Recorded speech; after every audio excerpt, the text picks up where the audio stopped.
about 7 o'clock p.m.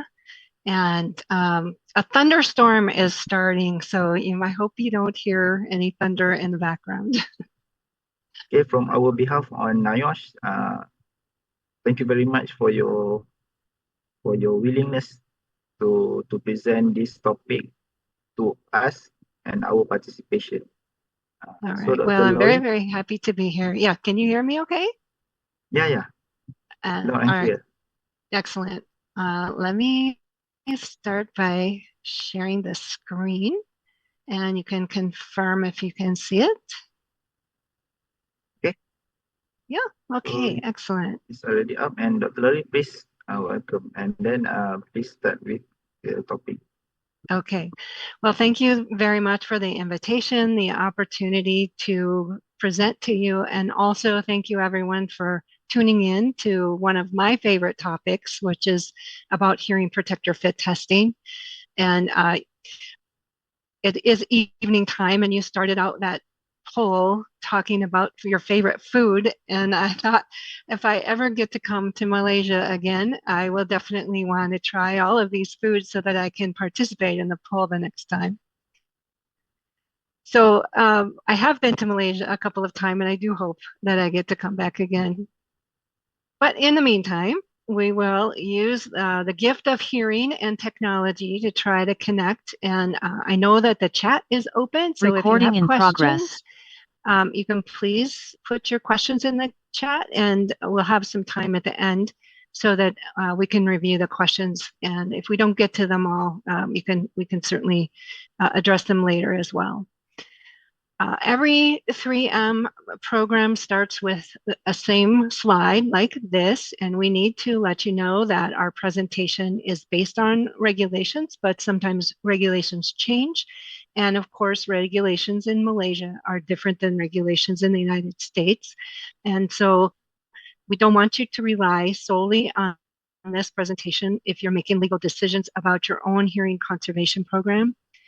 Also, I have provided a handout, a copy of most of these slides. So just know that this particular presentation you shouldn't have to be worried about taking screenshots because we have provided you with some handouts.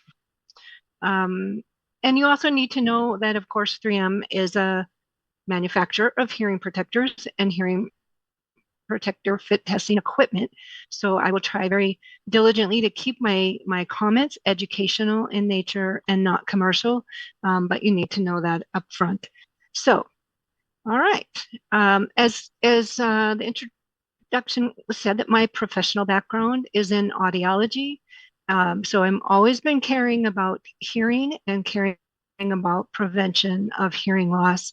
My particular role at 3M is about standards development and regulations. So I'm excited that I'll be able to present to you some of the things that I've learned over the years, some of the things that are changing going forward. So maybe if you are like me, the very first time you heard about hearing protector fit testing, you were thinking, well, is this really happening? Is there really such a thing as testing your hearing protectors? So yes, today the answer is definitely yes. There is hearing protector fit testing, and it is really happening. It's happening to the point where we are seeing more and more standards that are recommending fit testing, standards about equipment, and how to implement it.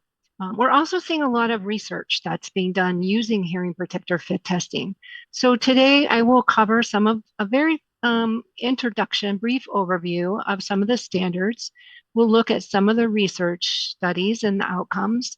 And I also want to spend a little bit of time looking at what we call the PAR value, which is personal attenuation rating, or PAR, and how that compares in a study to a derated noise reduction rating, so NRR. So we'll talk a little bit more about that. And then here in the US, we are very much excited about NIOSH's, our US NIOSH, the research and the path going forward, and the perspective that they have on fit testing. So I'll share a little bit with that at the end. So if you are a manufacturer of a hearing protector, you really need to know the answer to this question. How much sound does the hearing protector block? If you're an employer, if you work in a factory or in mining or construction and you have employees who are exposed to noise, you definitely want to know how much sound do the hearing protectors block. And of course, if you're the employee who's in that hazardous situation of high noise, you need to know the answer to this question. And it seems like a simple one, but it turns out that there's some complications to it. So we have um, a practical way to start by answering the question, is the worker protected? And that practical way would be to use what's called a standardized method of measuring how much reduction the hearing protector makes in the sound. And there have been for many, many decades now standardized procedures for measuring attenuation or noise reduction of a hearing protector. In the US and also in Malaysia, we use a number called the noise reduction rating, NRR, and that is required to be tested in a laboratory using a specific protocol, and that number gets printed on the packaging. So when you are selecting a hearing protector to provide workers, typically you would start first by looking at the noise reduction rating. And you would think, well, the higher the number, the more the noise is reduced. And that's a very logical, practical approach. But what we've learned over time is that that number that's on the package is not necessarily well correlated to the actual attenuation that the worker receives on the job. And there's a lot of reasons for that. So my answer to the question, is the worker protected as well? It depends. It depends on a lot of things. Number one, it depends on how well that hearing protector is fitted into the ear or onto the head of the worker. And it also depends on really how well it fits. And we all know that if you try on a pair of shoes, it might be your size, but some shoes are better than others. They fit more comfortably. Some shoes will cause um, blisters on your feet. And because your shoes, everybody's feet are different sizes and shape. And the same thing is true with hearing protectors. So we can't always predict the amount of noise reduction that a person will get when they just pick up a hearing protector and put it in their ear, just simply based on that number. So there over years have been devised a method for measuring the attenuation of the hearing protector when it's on the worker, the way that the worker puts it in his or her ear, and you can do it in the workplace. So it's a portable system, so we can validate what's called the personal attenuation rating to know how each person is doing when they're using their hearing protectors. Now, if this is brand new to you, let me just give you an example of how this would work. So the employer is going to start by getting a hearing protector with a number that's appropriate for reducing the noise down to the target level. And then they would ask the employer, of these hearing protectors, go ahead and take the one that you normally use or one that you'd like to use and put it in your ear or put it on your head the way you typically would. And then you would measure the attenuation with the system. You compare the attenuation rating to the target value that you've set. Maybe you want to protect them down to 85 decibels. Maybe you want to take them down to 83. Maybe sometimes you take them down even more than that, depending on the situation. And if you meet your target, then that's great. You're finished. But if you don't meet your target, then you have the opportunity to train the person on how to refit it into their ear using maybe a different technique. Or you might even need to choose a different style or size of hearing protector. So refit and test it again. And if you get the results you want, then you're good. So you're going to continue that cycle until you get the results that you need for the person to feel confident that they can get the attenuation they need. And you'll record the results, and then you'll have a record that you can always compare back to. Okay, so pretty simple. flow of actions there. Now, one of the nice things about the personal attenuation rating is that it was really designed to be subtracted from the noise exposure. So if you think about the noise exposure of a person, you measure that with a sound level meter. Typically, it's measured on an A-weighted scale, and the PAR can be directly subtracted. You don't have to make any kind of correction. So in this example, you measure the PAR if you got 16 decibels, and if this worker's noise exposure was 96 decibels, then you can quickly do the math and see, oh, effectively he's protected down to 80 decibels. That would be safe. And so you can go on. So this is something that is a nice convenience of working out the math, unlike the noise reduction rating where you have to take a correction value. Now, I had the opportunity to do some fit testing actually about 2 weeks ago. So I brought an example here to show you of how nice this process is. So in this case, this woman came in to have her fit test done, and I told her to select the ones that she wanted, and she picked this one. It's called a tri-flange earplug. She put it in her ear. I ran the test, and lo and behold, she was surprised to find out that she really got a PAR of 0, nothing.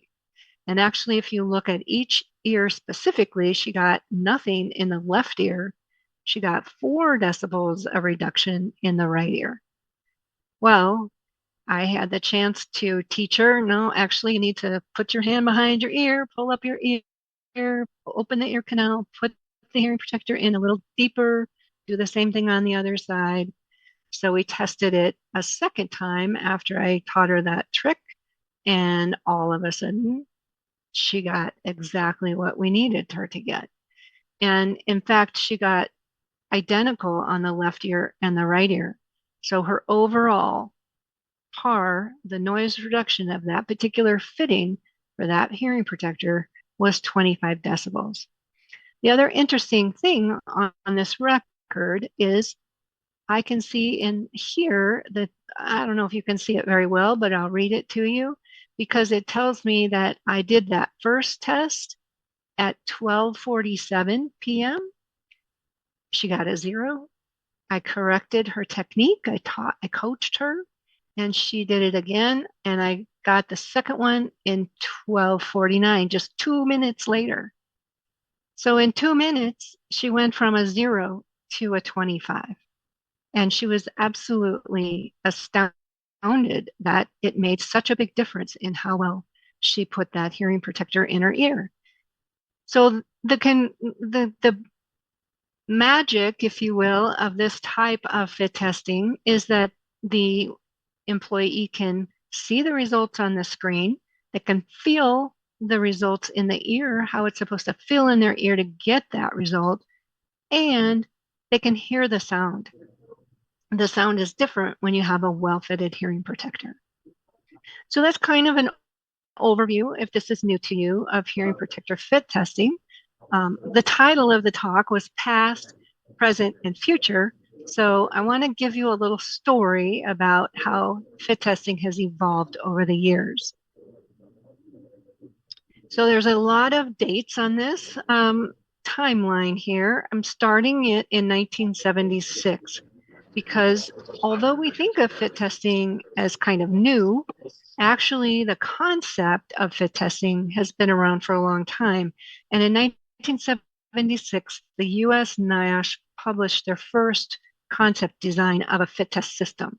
Now it was gigantic. It took, think about a computer in 1976. It took a wall of of computers that you had to stack into a closet in order to get the computing power that we can now put into a little cell phone device, right? But that was kind of the beginning of the idea of testing attenuation on an individual worker. And a lot was happening back in the 1970s and 1980s in the US when it comes to noise. It was in 1983 that the US OSHA, which is the Occupational Safety and Health Administration, set the requirements for employers on how to protect workers from noise. So this is called the Hearing Conservation Amendment. And very specifically, they said that employers were responsible to ensure the proper initial fit of a hearing protector and supervise the correct use. So how did they do that? Well, back in the 1980s, to know if you got a good fit, you looked at it and you said, well, if it's more than halfway into the ear, it probably is okay. That's a good fit. Or maybe you would tug on it a little bit and see if it fell out. If it fell out, that probably wasn't a good fit. But those were the kind of tools that we had back in the 80s. It wasn't until 2002, nearly 20 years later, that the first fit test system hit the market. So 20 years went by with us kind of teaching and hoping and guessing whether or not the person was adequately protected. It wasn't much longer that OSHA recognized that hearing protector fit testing is a best practice. There's many different advantages and benefits to doing fit testing. And by that time, even in 6 years, there were several different systems that were available. So employers could really purchase a system and start doing fit testing. It was also at that time, with many systems on the market, that they realized, well, if I get my fit test done with this system, and then I get the fit test done with a different system, I might get two different numbers, even though it was the same exact fit. So it was clear in the science that we needed to have some kind of standard to measure the attenuation in the individual worker. So the work began with the ANSI Working Committee in about 2008, and it actually took 10 years before that standard got published. So the first fit test system standard was published in 2018. And I'm very happy to say that our 3M system, our EarFit system that measures attenuation, was the first of all the manufacturers to comply with this standard. Now, the standard is voluntary, so it's up to the manufacturer to do this measurement and do the steps that they need to do to comply with the standard. And I'll share a little bit more with you in a minute about the standard. The most recent thing that OSHA has published in the US is in 2022. They have added some information to what's called the OSHA Technical Manual. The OSHA Technical Manual is a document that is used by the OSHA inspectors when they go in to do an inspection of a facility. They now have some new language in their manual that teaches them about hearing protector fit testing and what they can expect. And then most recently, last November, the US Department of Defense, so the military, passed a regulation that mandates fit testing for specific groups of people in the military. So I'll tell you a little bit more about that. But if you think about that timeline from 1976 up to 2023, it took almost 50 years, really, between the first concept of a fit test system to having a regulatory requirement for certain people who are exposed to hazardous noise. Now, I wanted to share with you a little bit about the standards, and I've categorized these into three different categories. So there are standards that cover the systems of fit tests, the fit test systems themselves. There are certain standards that talk about how you implement fit testing into a hearing conservation program, and then there are requirements like the Department of Defense. So there's several things under each of these categories, and we don't have time in this presentation to go through all of them, but I'll pick one from each of these three categories and give you a little bit more detail. So the one I thought I would highlight more is the American Standard for the System. And that number, this one I was just talking about, is ANSI or ASA, which is the American Acoustical Society, ANSI S1271. And this was just reaffirmed in 2022. The interesting thing about the standard, it was designed so that any manufacturer of, regardless of the technology or the methodology that they're using to measure the attenuation, they could go through the steps to comply with the standard. So it doesn't have to be, it doesn't limit the manufacturer to just one type of technology. The standard introduced a couple of terms. I've already talked about personal attenuation rating, but I haven't talked about the uncertainty of that PAR value. And so the standard tells the manufacturer how that they have to measure the uncertainty of the measurement, and they have to show it to the consumer. So if you're using this system that complies with the standard, you'll have the PAR value plus or minus the uncertainty value. It also introduces a term called Field Attenuation Estimation System, or phase, and that's just a fancy word for fit test system. Most of the time we just say fit test system, that's easier. And it goes on in great detail about some performance criteria. So performance criteria meaning that things like how much background noise can you have in the room and still do a fit test that's accurate. One of the performance criteria is how often do you have to get the system calibrated. So there's a number of different performance criteria that are highlighted in the standard.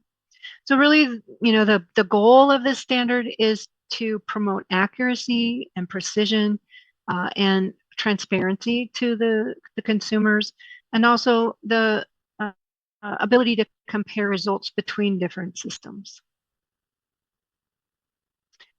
The next category is about implementation of fit testing. So I wanted to point out the Canadian standard because the work done in Canada has been really helpful and very detailed about their language and in using hearing protector fit testing. So this Canadian standard is CSA Z1007. It was reaffirmed in 2022 as well. And in summary, the PAR value is listed as a preferred method when you're assigning a hearing protector. So knowing what the PAR value is very helpful when you're making decisions about which hearing protector a person could wear. They also have a lot of information in this clause 7.5 on the different types of systems, the outputs, the guidance on implementing some practical information, and so forth. So if you're thinking about introducing fit testing into your facility, this would be a great reference for you. And I'll just mention briefly that the section on phase or fit testing is one part of a very comprehensive standard on implementing hearing loss prevention programs and how to manage them. So I think it's a really great reference for us. And then the last thing I've mentioned already, which is the US Department of Defense has passed the very first requirement in the US for mandating fit testing. This became effective in November of last year, and I know from my friends and colleagues in the military that they are working on implementing it as we speak. So that you're aware, they had to compromise on, they couldn't require that everybody in the military gets fit tested, but they created some subgroups. And this is another way to approach implementing fit testing, is to identify who are the people that are at highest risk, who are the people you're most concerned about, and shaping their behavior and ensuring that they're adequately protected. So these are the criteria that the military selected. So extreme exposures greater than or equal to 95 decibels over an 8-hour work shift. People that have had a standard threshold shift, an STS, which is, the increment of change in hearing, and people that have had changes to their ear canal that may affect or cause once well-fitted hearing protector become a poorly fitted hearing protector. If the type of hearing protector that they initially issued is no longer available, then they would need to fit test again on the newer hearing protector. And then lastly, they have an early warning indicator. So if somebody on a hearing test shows a 15 decibel drop worsening in their hearing at one of these 4 frequencies, then that would trigger the requirement to do a hearing protector fit test. So 5 different protocols here, subgroups of people that would be fit tested. They also have some additional information about conducting a fit test. So they specify what fit test frequencies they need to use, what kind of training, and what kind of record keeping. So I'm actually excited about this because the record keeping component, they've created some metrics that we should be able to monitor over time as we're learning to see how did this implementation of fit testing really affect the hearing thresholds of the personnel. All right, now I mentioned before that a lot of research has been done on hearing protector fit testing. So I have a list here of evidence-based benefits that we can back up based on different studies. Again, I don't have time to go through all of these different benefits, but I've picked a couple of things that I think you'll find of interest. But certainly we can say by reviewing the studies that have been published that there is a justification for fit testing workers. We can identify people that need our help. We can help improve their training. I'll show you a couple of examples of that by study. We have one study here that was published in 2017 that shows the cost and effectiveness of including fit testing in their overall program. We can look at compatibility between different types of personal protective equipment. So if we're trying to decide which combination of things that could be worn at the same time, then we can use fit testing to help us guide us with that. And then there's one study here in 2015 that concluded that they feel that the hearing protector fit testing helped to reduce the occurrence of the threshold shifts in hearing. So I think these are all really powerful and compelling reasons and benefits for conducting fit testing. Certainly more research is needed, and we'll go through some of the examples and raise some of those questions here. But before we do that, I want to just ask you as a poll question. And if you want to launch the first poll, I'm curious what you think about what percentage of your work population right now where you work do you think is underprotected from noise? So if you have a polling question there, it popped up for me. I can see it. Go ahead and take your guess. How many people do you think, or what percentage of your work population? And I'm seeing the results come in now, so that's great.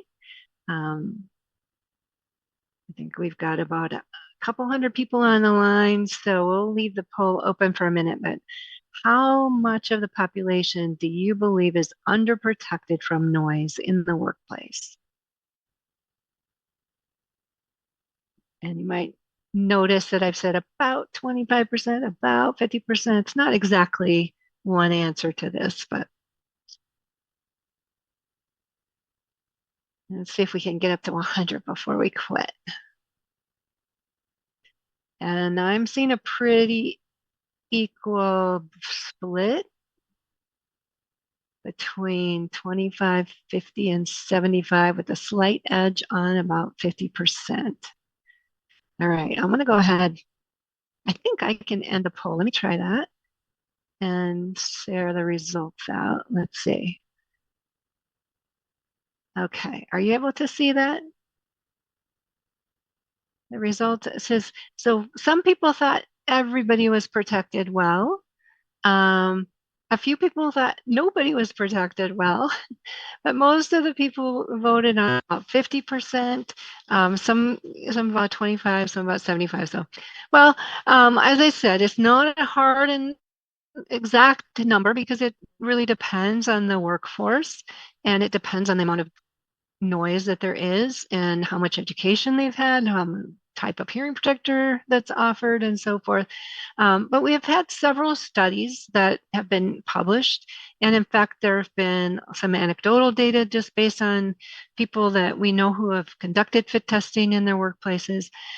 In this particular study that I'm sharing with you by my colleague Peggy Smith and Barbara Monaco and Sally Lusk, this was printed in 2014.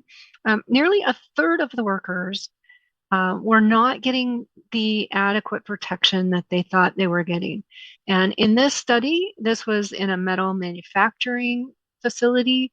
These were primarily men who had quite a lot of experience wearing hearing protectors and working. They had an average of 10 years of work time at this particular employer. The employer set the goal based on the noise exposure in the facility that they needed a PAR of 15 dB in order to pass. So to get enough to be protected, they had to get a PAR of 15. Well, as it turned out, 70% of them passed first time. No training, no additional training or coaching from the experimenter or for the fit tester. 17% needed to be retrained, but they were able to pass with the earplug that they chose from the get-go. 11% of them needed a different style of hearing protector or a different size of hearing protector. Now, at the time of this study in 2014, we were not able to do the fit test on the earmuffs. Now we can, but in 2014 we couldn't. And so in 1.5%, they ended up recommending an earmuff because they weren't able to get an earplug that they could get a 15 dB PAR on. And a couple people they decided shouldn't be in the study because they had earwax in their ear and they didn't want to push in the earwax further. So nearly a third of the workers benefited from the training and the retested, or they benefited from having a different hearing protector. I've seen this played out in multiple studies in different sites. I think this lends good information as to why we need to do fit testing. And I want to share with you some results of another couple of studies that have been done by our colleagues in China. This distribution of the baseline PAR, and when I say baseline PAR, I mean the very first hearing test, the very first fit test that they've had done, shows for this particular hearing protector, a foam earplug. And what you see across from the left to the right is the PAR value going from 0 or nothing all the way up to almost 40 dB. And on the y-axis here is the percent of the population that achieved that PAR value. So almost 20%, 18, 17% here got 0 from their foam earplug. But a couple people got way above 30 decibels, higher than we would expect based on their noise reduction rating. But the thing that's surprising to me is this spread from 0 all the way up to 38, 39 decibels. Same hearing protector. We know it's not the hearing protector's fault. It is simply a matter of how well it was inserted or how well it fits. So you might be thinking, well, is that true for every type of hearing protector? So I have another poll question. I'm curious what you think.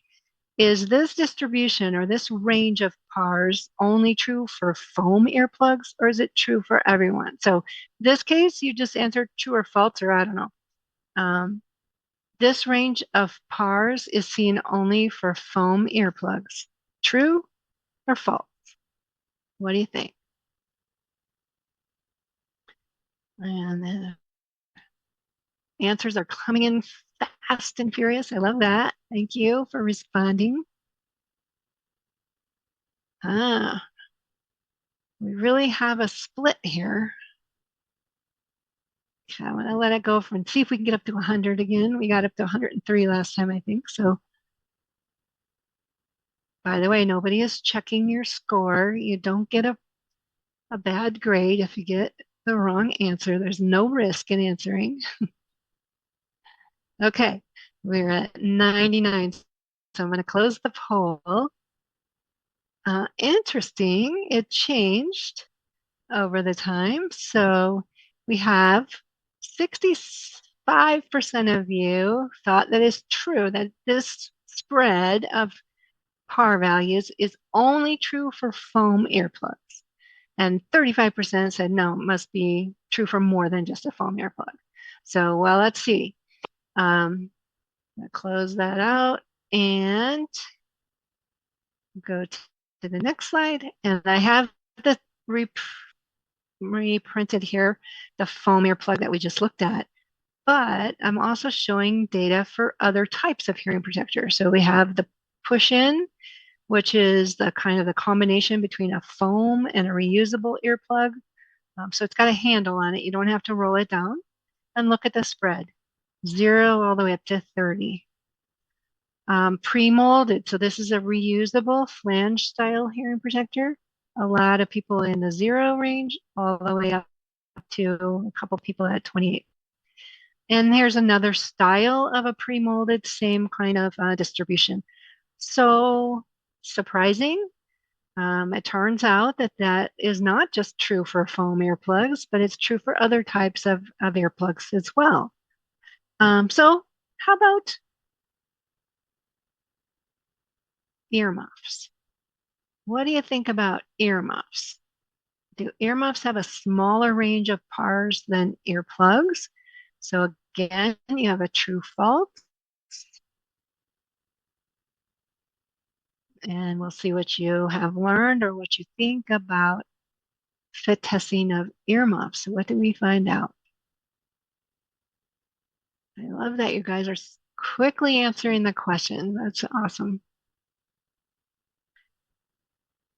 All right, get a few more. Thank you for playing. All right, we're at our magic number there of 90. Oh, good, got over 100. Okay, so I'm going to end the poll and share the results with you.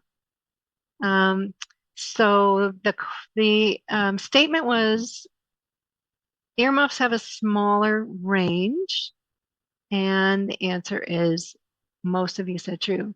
Did I do the right thing? Yeah. Okay. Single choice. So 62% said true, 38% said false, and this is a little bit of a trick question. So let me show you the answer. So here are 4 different earmuffs. And what I want to point out is these are the type that go over the head with a headband, this top row, 2 different models. And in fact, the data are more closely grouped to the center. They didn't get anybody with 0, which is great. And then one person way up here at 40, but most of them are tightly grouped in the middle. Same here with this model, a little bit more spread, but still pretty tightly grouped. And that makes sense, I think, from what we know. I mean, the result of when you pick up an earmuff and put it on, you don't necessarily have to have a lot of skill or instruction to do that. But what's interesting is the bottom row. These are the earmuffs that fit onto a hard hat or a helmet. So when you have a safety helmet or a hard hat and they have these clips where you put them, they're attached, helmet mounted, you go right back to what we saw with the earplugs. People at 0. How could that be with an earmuff? They got 0. Well, I've seen this myself where the person they put the hard hat on, they didn't realize that they had to snap in the earmuff so that it actually seals against their ear. So it is possible. And again, we're seeing this big range. What else could have affected it? Well, they could be wearing an earmuff over safety eyewear, headwear. So we'll see that this is something that is an advantage to fit testing is we have the opportunity now to find these people at the bottom end and correct or reteach them, coach them, change the combination of PBE that they may need in order to get a better result. All right, last quiz here. Does this surprise you? What do you think? You can, this is a simple poll. Do these results surprise you? Yes or no? No, it doesn't surprise you. You thought it was true, or yeah, you had no idea there was such a big range. All right. I'm starting to hear thunder in my background. I hope you don't hear it too. All right, we're up to 104. All right. Most of you were surprised. So let me end the poll and I'll share the results. Um, I am with you. The 77% of you who said, I didn't know there was such a big range in PARS. When I was first learning about fitting hearing protectors, and I thought I was a pretty good coach and a pretty good assessor, I thought I could look at the way the person was wearing it or the way that the person put it into their ears or on their head and judge whether or not it was acceptable. And what I've learned since then is I really can't tell. I just can't tell by looking. I'm often surprised.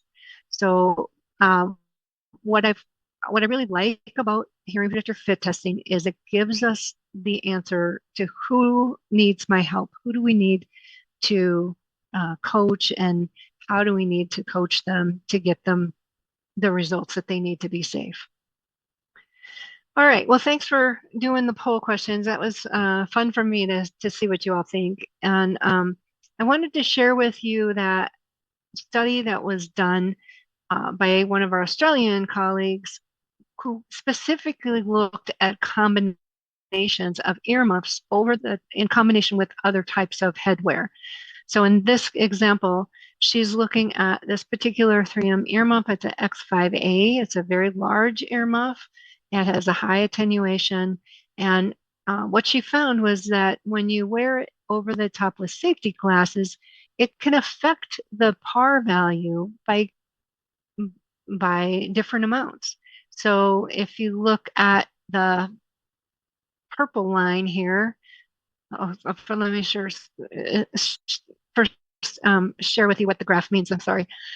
So across the bottom, left to right, we have the frequency or the pitch of the sound. So 125 is a very low pitch, all the way up to a very high pitch, 8,000 hertz. And attenuation is on the y-axis. So closer to the bottom of this graph, the more attenuation, the more noise reduction you're getting. So the closer to the bottom, the better protection. So what you'll notice is that the marks are different. They're not the same for each frequency, and that's typical. You don't get as much reduction in the low frequencies as you do for the mid or the high frequencies. And the red line is the earmuff with no safety glass, just the earmuff itself. So you see the red line, you get the most attenuation all the way across. And once you start fitting earmuff over the top of a safety glass, you start to see a change in the attenuation, particularly in these lower frequencies. And that makes sense because when you break the seal of the earmuff, you introduce a leak so sound can get in, and the bigger the leak, the more attenuation, of course, you will lose. So the lesson here is a safety glass with a very thin and flexible temple will give you the least amount of impact.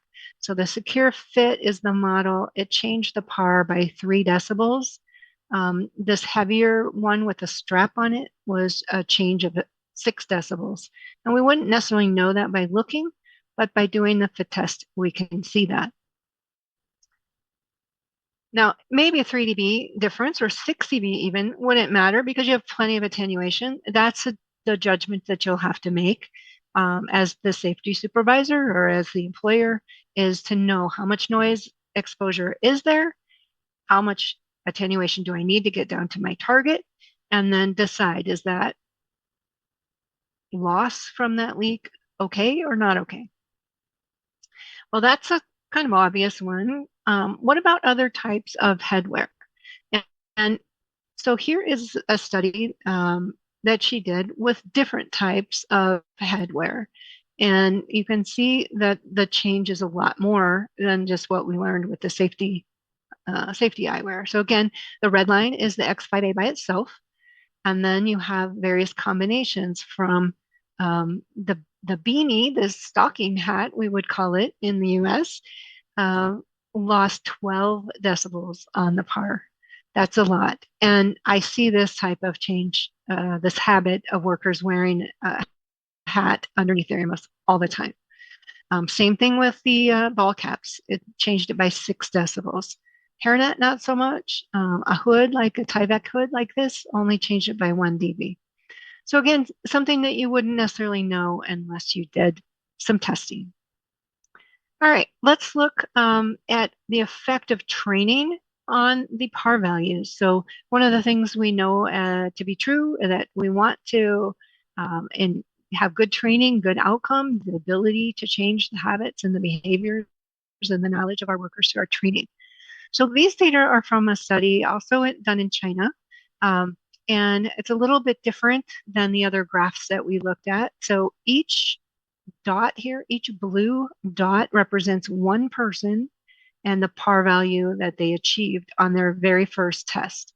And they're rank ordered. So you see that 0 is here to the left, and the person who got the best score is up here all the way to the right. So the blue dots are their baseline. Then the people that did not get enough of attenuation were trained, and they were taught how to pull the ear back with the pinnacle and how to insert the hearing protector the way that they should. And you can see that the pink triangle was the result after the training. So I think you can see that for almost every case, there's a big improvement. Now, the blue dotted line here represents the median of all the baseline, and, and the pink dotted line is the median of all the after training par values. So you can see that there's a pretty big jump that would be like, what, 15 dB better on average. Well, that's what happens when you first retest after you've done the training. But the question these researchers wanted to know was, how does that last over time? What if I go back after 6 months and I retest the people and see what happens? So they did that. They went back after 6 months, and the yellow triangles here are the 6 month par value. So what they learned was that there was some attrition. It didn't stay up equal to the pink line. It dropped down a little bit. Still very significantly better than the baseline par, but not quite as good. So a couple things that we can learn from these type of studies. Certainly training, immediately training makes a big difference, but that may not be enough to change and sustain behavior over time. We need to go back and reinforce and reinstill the lessons and ensure that people are using the hearing protectors the way we did after the very first interaction with them. So the next study I wanted to illustrate is also showing the effect of training. And I have two different data plots here. They're plotted in a same manner. They have these scatter plots. So again, each blue dot here is the baseline par value. And this purpose of this NIOSH advanced hearing protection study is a little bit different. They weren't here to measure the actual improvement in training. They were actually measuring the performance of the hearing protector. So this study did not include any training. And what was interesting was this was done in 2004, and then they went back and did it in 2005. And you can see that in general, the whole population of these 200 people was about the same, didn't change that much. Now compare that to the next one. These are workers, and they actually did training. So they saw pre-training. This was the population, and this one is after the training. So pre and post, you can see a huge difference in how that population shifted. I think it's pretty compelling to see the difference. There's a lot of people, almost 900 people in this data set, and how they changed. The other thing that's interesting in how this study was done is to show that the comparison in the par value that they got and how that compared to a derated noise reduction rating. So an NRR that has been derated by 50%, and that's the kind of the OSHA approach. And what they did on the y-axis here is they took par minus derated NRR. So if both those numbers are identical, then all the data points should land up on this zero line right here.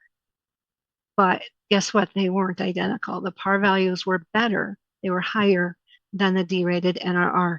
And the same is true in this Chinese study as well. In fact, almost everyone got a better par value after training than they did with a derated par. So what this tells us is that if we use derating, and in this case it was a 50% derating, then we're still not knowing what the individual gets. We're showing we're actually underestimating the amount of attenuation that most people can get. So I think this is really interesting data, and it goes into this discussion that I've endearingly called the derate debate. You know, should we derate? Should we not derate? And I'll show you some information how you might think I'd fall now that we have all this data, where I might fall in this debate. So I think Malaysia follows the same type of approach.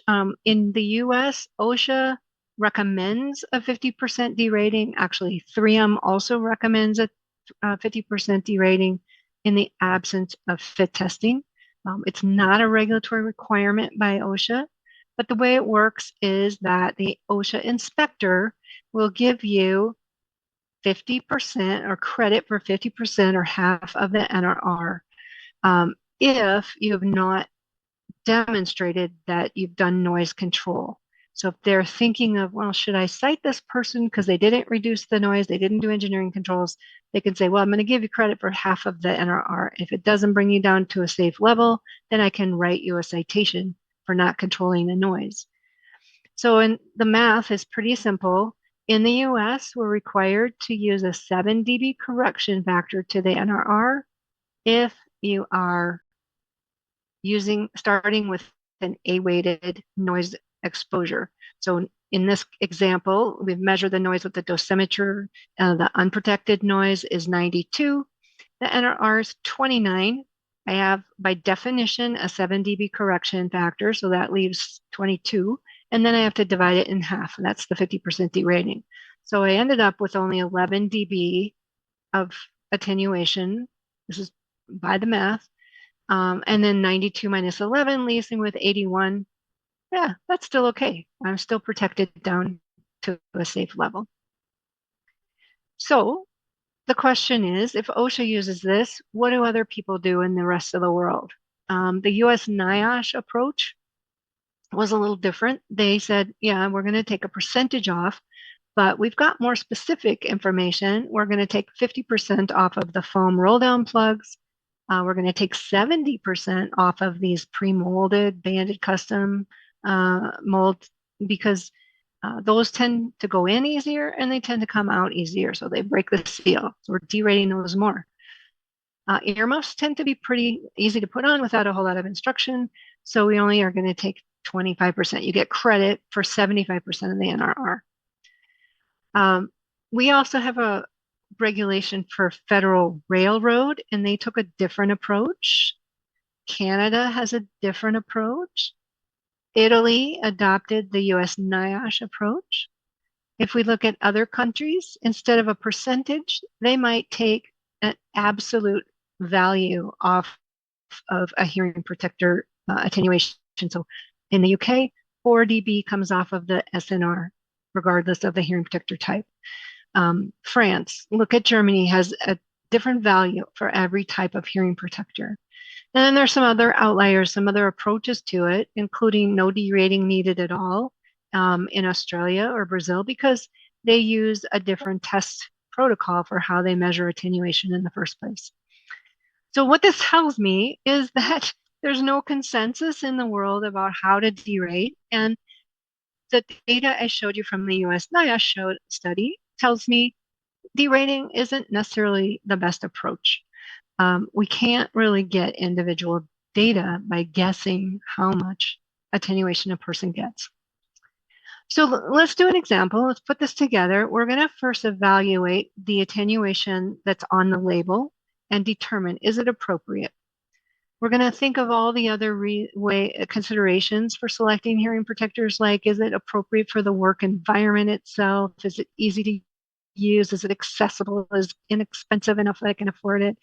And then we're going to offer to the employee, have them fit it to themselves and conduct the fit test.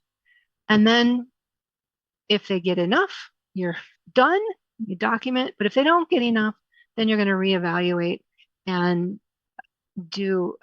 repeat this process until you get the amount of attenuation that you need.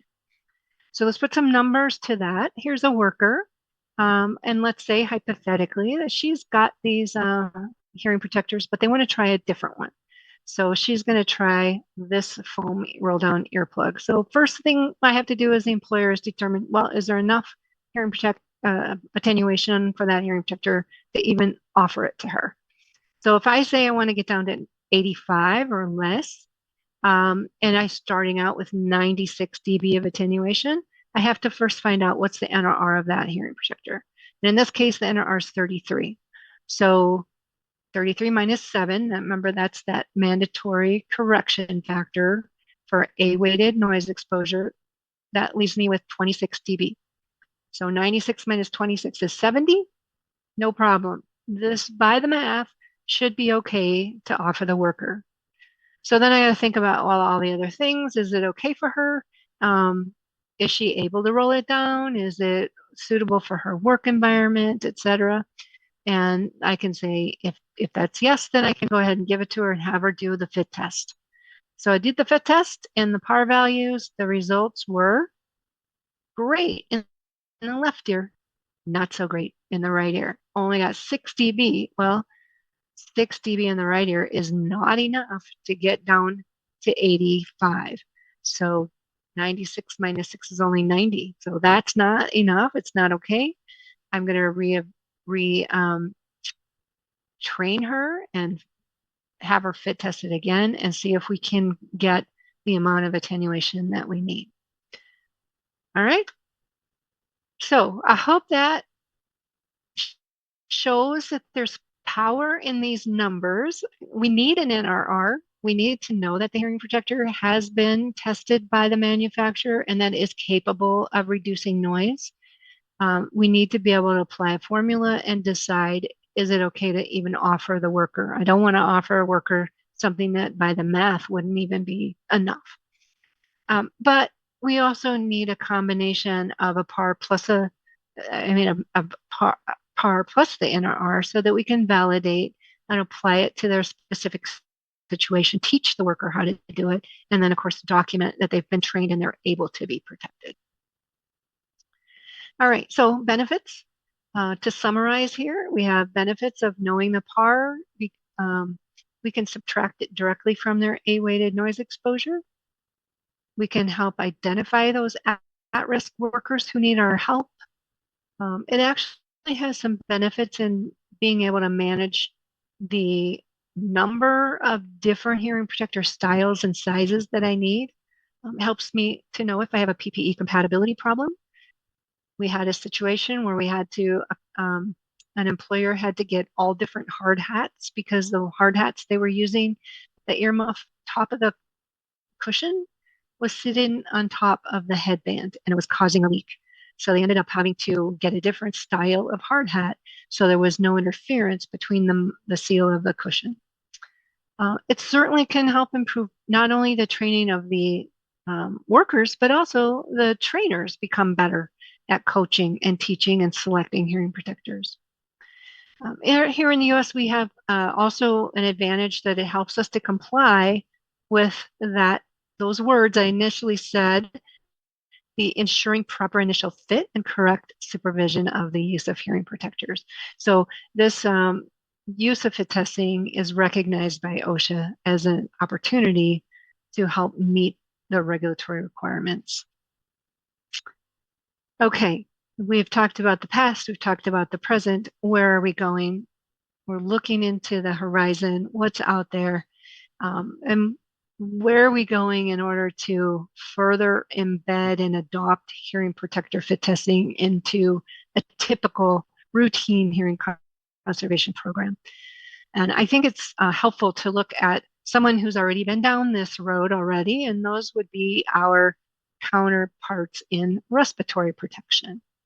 When you think about respiratory protection, they also have a seal that's very important to make sure that there's no leak that's allowing um,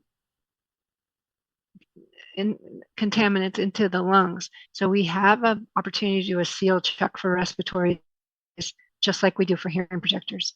We have both qualitative approaches and quantitative approaches for fit testing for both hearing protectors and respirators.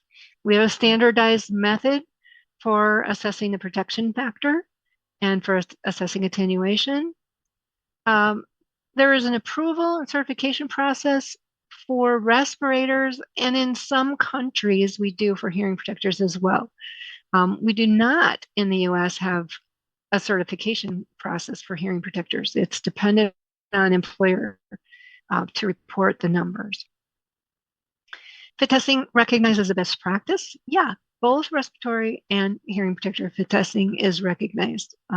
So between the professional organizations and the regulatory agencies recognize fit testing as a best practice. When I looked up some of the milestones, because I'm an audiologist, I don't know a whole lot about respirators, but I looked up some of the milestones that are there in respiratory protection. What I learned is they started this journey a long time ago. In the pre-1800s is when they first started thinking about respiratory protection. And unfortunately, because of pandemics or catastrophes, they've had advances in respiratory infection that have been triggered because of the need to protect people. So 1800, 1920s, you can think about the epidemic here with Spanish flu. And then what I thought was interesting is our biggest respiratory experience in our lifetime has been with COVID-19. This chart, however, was celebrating the 100 years of respiratory protection, which ended in 2019. But I think it tells us that there's been a long journey and a lot of progress made in the quality of the products that are available to people, but also what were they thinking about in terms of measuring the fit and the performance of these products. So about 1800 was when they started producing them. They already had an approval system in place in 1920, recommended as a best practice in the 60s. It became employer responsibility in the 70s, but a very specific OSHA standard was passed in 1998. So in the US, respiratory protection has been required since 1998. So really interesting timeline of activity. And I can tell you that I want hearing protection to not take this long. I'm hoping that the learnings that we've had and the advancements in technology will help us to go down this pathway for adoption quicker than they did in respiratory. So I started thinking about that. What do we need to have in place, not only by regulation, but just in practice for employers to be able to adopt and implement hearing protector fit testing? And so kind of the stepping stones, if you'll follow my analogy here, is how do we get to the other side of having hearing protector fit testing become the norm and the standard of care amongst our employers? I think we can say that hearing protector fit testing is accessible, it's implementable, and it certainly is easier in some ways than doing respiratory fit testing. We have an equipment standard in place. We have evidence-based benefits. I just highlighted a few of them, but there are many. And we have recognition by standards and regulatory agencies and professional organization that fit testing is a best practice. So we still have a few more stepping stones to go. Unlike respiratory, we don't have a standard that tells you a standardized procedure for conducting a test. maybe that would be a next obvious stepping stone for us to build. And we need a little more evidence that we have return on investment before a regulator would be, interested in making this a mandate. We have some evidence of that, and there's more studies in progress.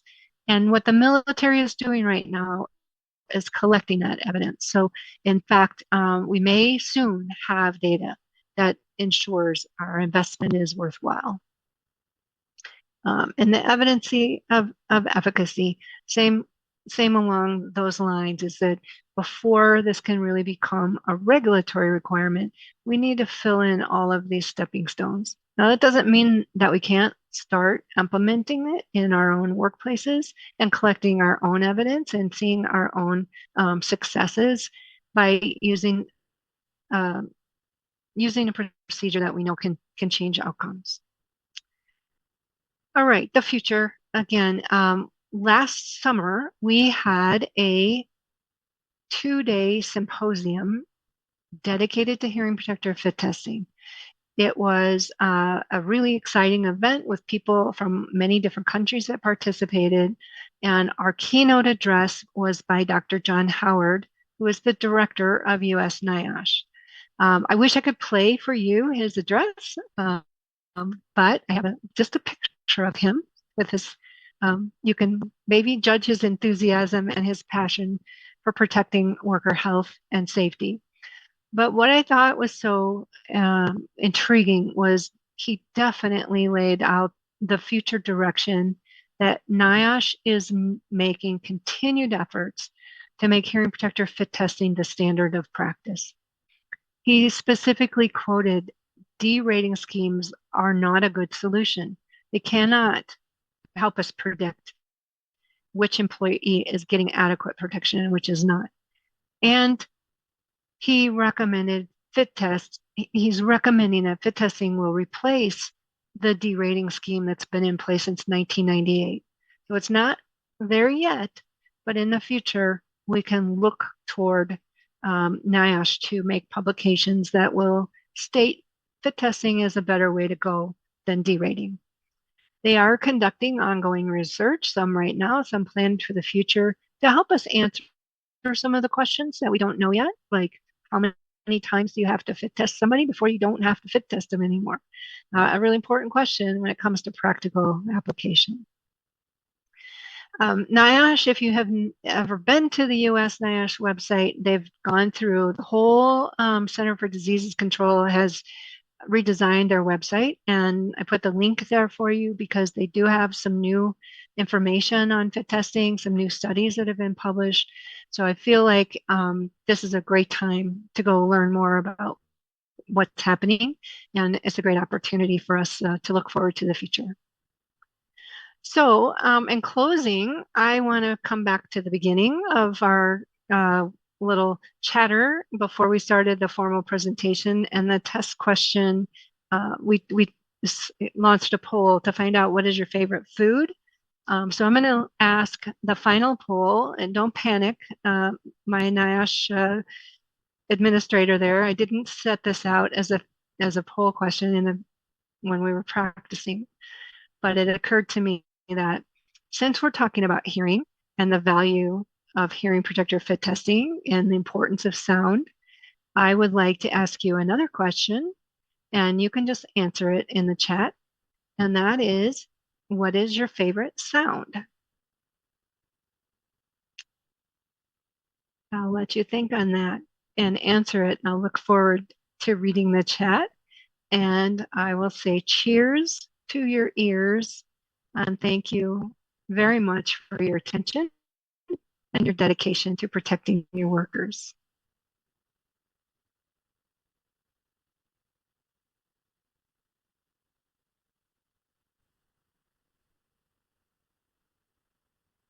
And I'll turn it back over to you. Thank you very much, Dr. Lali, for the full of information, knowledge sharing to us regarding the hearing protection device and the effectiveness, some sort of the study and the literature review shared to this is quite refreshing to us for the information regarding the noise exposure. Okay, again, thank you very much, Dr. Lori. And then we gonna have our break. So we're gonna break for about 15 minutes. Then Okay, we will continue after 10:30.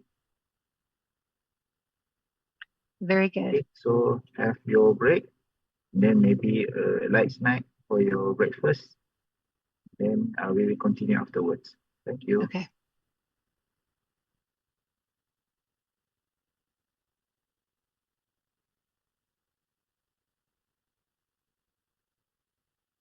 Dalam paling lewat, awal paling awal minggu depan.